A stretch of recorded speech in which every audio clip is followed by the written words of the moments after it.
자, 지금 SBS 단독으로 뉴스가 나왔는데요. 합참회의실에서 김용현의 육성 녹음 파일이 확보가 되었다라는 얘기가 있습니다.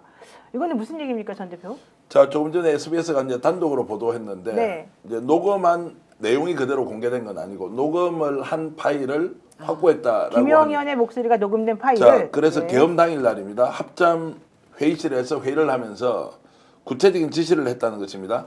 체포를 누구누구를 한다. 또 어떤 부대가 어떻게 출동을 한다. 여기에 대해서 한치의 오차도 없이 명령대로 따르라 하고 있는 내용이니까 이제 요 정도가 지금 흘러나온 이야기고, 구체적으로는 체포를 그러면 누구까지 해야 되는지를 지정했을 수도 있고, 그렇다면 명확하게 이것이 내란과 그리고 국회를 침탈할 목적으로 계엄군을 동원했다는 게 나올 거고요. 네. 더 중요한 게 있죠. 이런 김용현의 발언이 누구의 지시로 이루어졌느냐. 그렇죠. 그러면은 계엄 건의를 본인이 한 것이고 윤석열이 계엄을 승인을 해준 거지 않습니까? 그 과정에서 윤석열과 본인의 위치에 대한 것들이 이 녹음만으로도 충분히 증거가 된다는 것이고, 그 전까지는 주장만 하면서 처음에는 윤석열이 시켜서 했다. 그리고 나는 이렇게 강제 출동을 시켰지만 체포까지 시키지 않았다. 별의별 이야기가 나오고, 지금은 또 계엄을 정당한 것처럼 지금 변호인을 통해서 밝히고 있지 않습니까? 이 네. 녹음 파일이 아마 계엄 수사와 관련해서 굉장히 중요한 분수령이 될 것이다. 확보했다는 것은 천만다행이다. 이런 말씀을 드립니다. 그러니까 김용현 전 장관이 국회를 통제하라고 했다. 의원들의 체포를 지시했다. 이런 얘기들을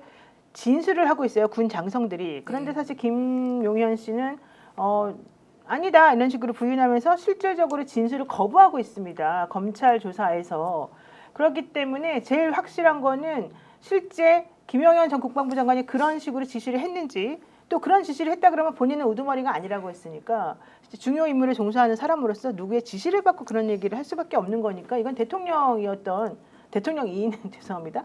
윤석열 씨가 지시했다고 볼 수밖에 없어서, 그러한 내용의 녹음 파일이 확보되냐 안 되냐가 이 내란죄를 인정하는 데 매우 중요했다는 건데, 그게 바로 지금 확보가 됐다는 얘기인 거예요. 그래서 그 녹음이 아마 합참회의실에서 하는 것은 자동 녹음 체계로 확보가 돼 있는 것인지, 아니면 제3자가 이제 녹음을 해놓은 것이 흘러나온 건 지금 좀 확인을 해봐야 되겠죠. 합참 정도 회의실이면 자동 녹음 체계가 돼 있고 누군가 그 회의를 기록해야 되는 것일 수도 있다는 생각이 드는데, 근데 이 사람이 충분히 시간을 가지고 다 정견면을 해버렸단 말이에요. 본인 네. 휴대전화도 버렸고, 이번에 뭐 저 안가에서 만났던 그 장관들이 정말로 나쁜 놈들이죠. 다 휴대폰을 폐기해 버렸잖아요. 그렇죠. 근데 그러면 증거인멸을 했을 텐데 왜 이 녹음 파일이 존재하느냐라고 했다고 보면 제3자가 이것을 자 녹음을 해놓은 것일 수도 있어서 통제가 안 된다. 정보가 여전히 많이 인멸을 했지만 남아 있을 수도 있다는 생각이 듭니다. 그러니까 윤석열 대통령하고 김용현 전 장관은 계엄 당일에 통화 녹취가 불가능한 비화폰을 사용했기 때문에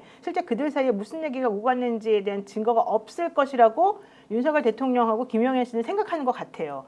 그렇기 때문에 그 둘 간의 관계를 명확하게 파악하는 것이 사실 이 내란죄 입증의 중요한 것이었는데, 이들은 그래서 지금 뻔뻔하게 나오는 것이었거든요. 네. 그런데 검찰이 확보된 내용 속에, 이 녹취 속에 내란죄에 규정된 국헌문란이라고 하는 이 범죄 사실의 요건을 충족할 수 있는 내용, 즉 헌법기관의 권능 행사를 불가능하게 한다던가 뭐 이제 이런 내용의 김 전 장관의 육성이 담겨 있다면 이건 이제 빼박인 것이 돼요. 왜냐하면 김 전 장관의 변호인 단들은 검찰이 아무런 증거도 되지 못하면서 추측에 의해 가지고 우리를 지금 몰고 있다 이런 소리를 하고 있거든요. 그래서 정말로 이 부분에 대한 음성 녹음 파일을 합참 검찰에서 어쨌든 확보를 했다면 당시 합참회의실에서 있던 그 내용을, 이건 정말 매우 중요한 스모킹 건이 될 것이다. 그럼 봅니다. 변호사님, 제가 박은정 의원에게 지금 당장 물어볼 수가 없으니까 변호사님께 네네네. 여쭤보면, 만약 내란을 지시한 게 윤석열이고 내란을 주도하고 어쨌든 주범인 게 김용현이면,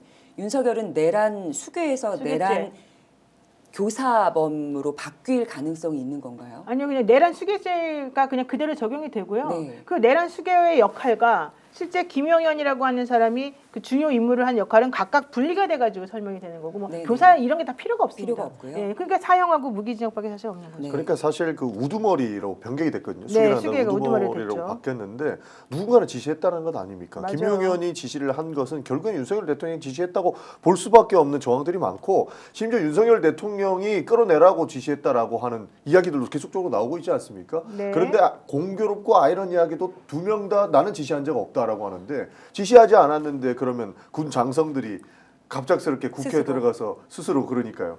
이거 국회의원들을 끌어내라고 지시했다? 저는 말도 안 되는 행위라고 보고 있습니다. 그렇죠. 스픽스는 말하는 언론입니다. 대세는 유튜브, 그중에서 스픽스. 좋아요, 댓글, 구독, 알림 설정.